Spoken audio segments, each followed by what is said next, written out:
Olá pessoal, bom dia, tudo bem com vocês? Tá um tempinho bom que a gente já não se fala e eu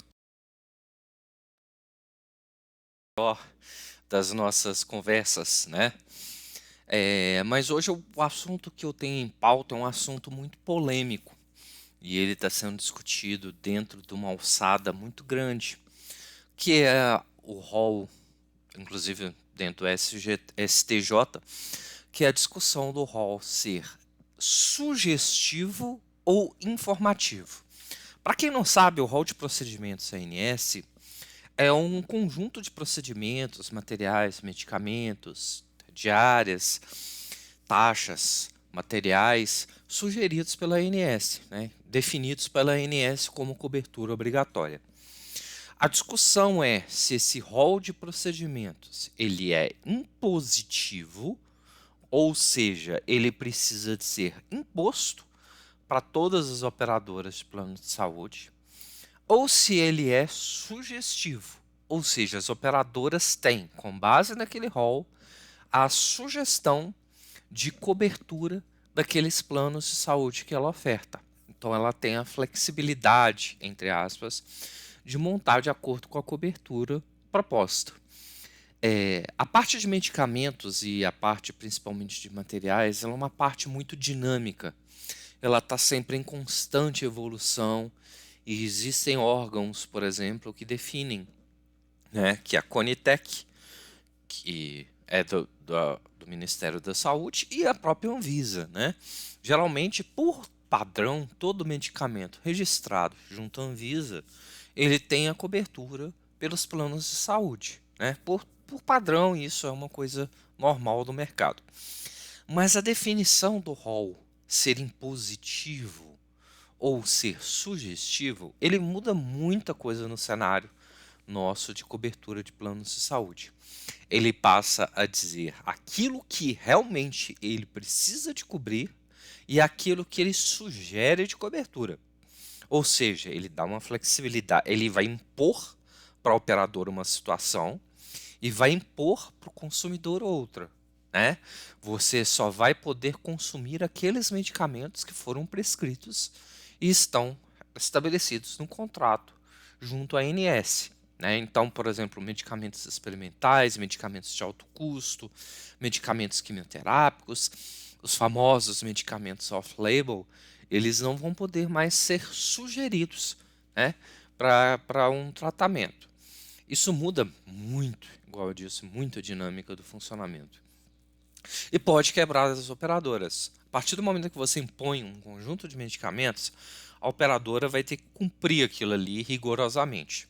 Ela não vai ter espaço para discutir ou para ela argumentar essa situação desses medicamentos junto à sua rede credenciada ou junto aos seus médicos, às equipes clínicas. Então isso vai impactar enormemente a forma com a qual os beneficiários de saúde vão ser atendidos. Já se ela for flexibilizada, corre o seu risco do beneficiário ter negativas de cobertura, né? E ele ficar sem direito a medicamentos, entrar mais ainda na justiça para discutir se aquele medicamento ele deve ser fornecido ou não, se aquele tratamento é recomendado ou não pela operadora de plano de saúde. Se por um lado a gente tem esse benefício, do outro a gente tem esse prejuízo também. Mas o que é o cerne da discussão é a competência da ANS em dizer o que ela pode ou não liberar.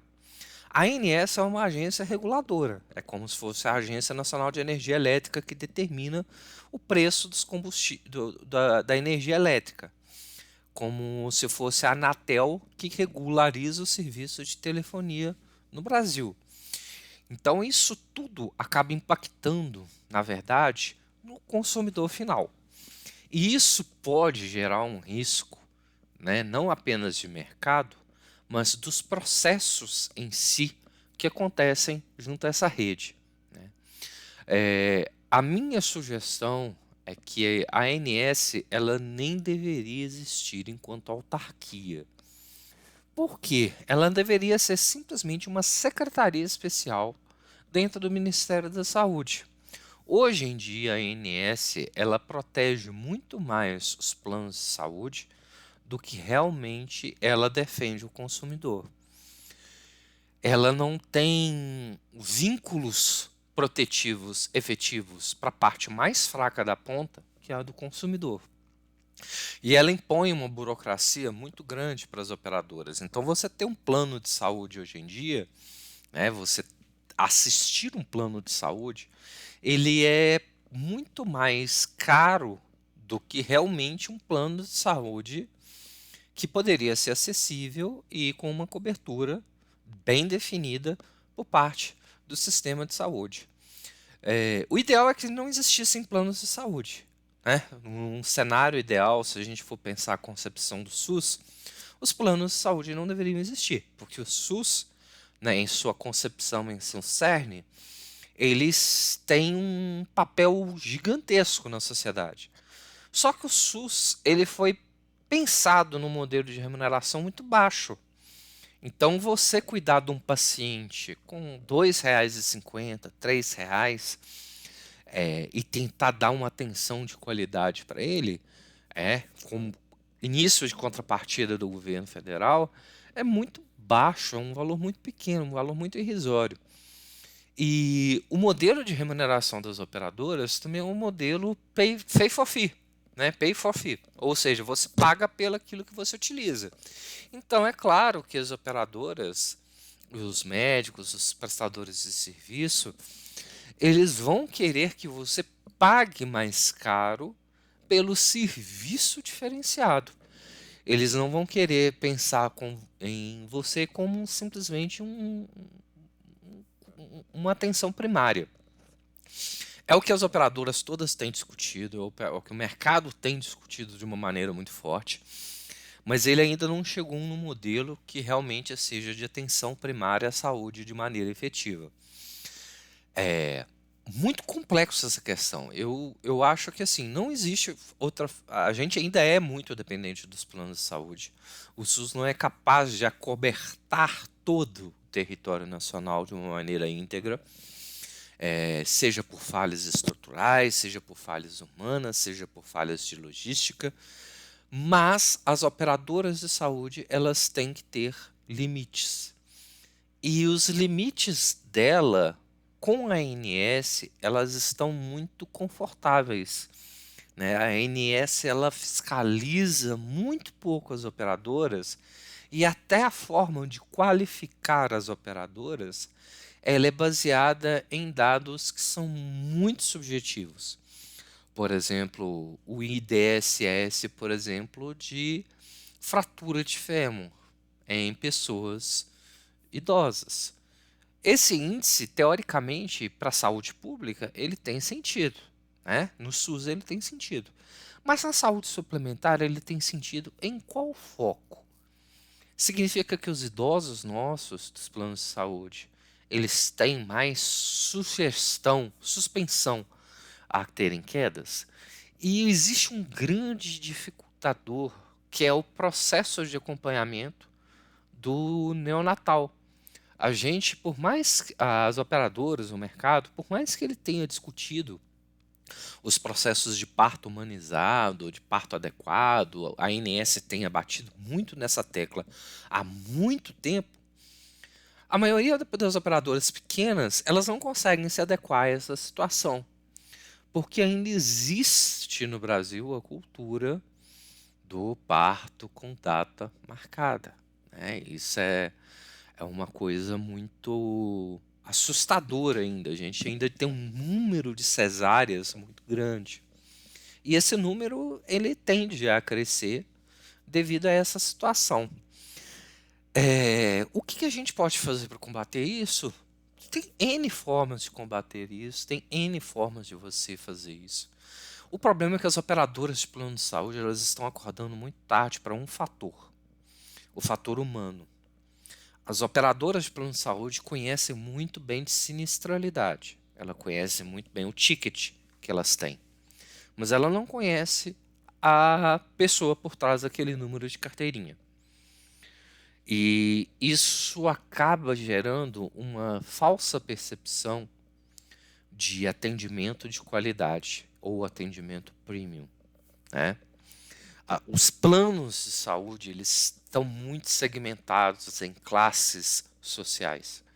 Então, um plano de saúde top, né? Um plano de saúde A, ele é feito para a classe A.